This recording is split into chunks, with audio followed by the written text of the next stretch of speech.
கேரளாவின் எர்ணாகுளம் மாவட்டத்தில் பூர்ணா நதிக்கரை என்னும் பெரியார் நதிக்கரையில் அமைந்துள்ள ஸ்தலம் காலடி. இங்குதான் ஆதிசங்கரர் 9ஆம் நூற்றாண்டில் அவதரித்தார். அத்வைதம் என்னும் தத்துவத்தை போதித்ததன் மூலம் இந்து மறுமலர்ச்சிக்கு பெரிதும் உதவினார்.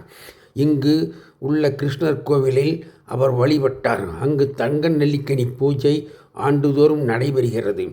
ஆண்டு விழா ஒரு வாரத்துக்கு மிக சிறப்பாக நடைபெறுகின்றது. இங்கு சங்கரர் ஞாபகமாக அவர் ஜென்ம பூமியான இடத்திலே ஒரு மடம் சிங்ககிரியினால் கட்டப்பட்டு நிர்வாகம் செய்யப்பட்டு வருகின்றது. இங்குள்ள குளத்திலே முதலை பிடித்ததனால் சந்நியாசம் மேற்கொண்டால் விட்டுவிடுவதாக ஒரு உறுதிமொழி பெற்று சந்நியாசி ஆனார் ஸ்ரீ சங்கரர்.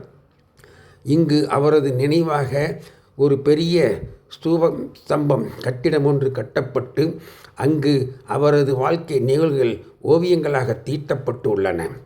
இத்தகைய அருமையான கிருஷ்ண ஸ்தலமானது மிகவும் நமது ஆன்மீக பூமிகளில் பிரசித்தி பெற்றது. இந்த காலடியிலே ஆண்டுதோறும் இந்தியா முழுவதிலிருந்து ஏராளமான மக்கள் குழுமுகிறார்கள். இந்த காலடி ஸ்தலத்துக்கு வருகை தந்து சங்கரருடைய ஜென்ம பூமியை தரிசித்து மகிழுங்கள்.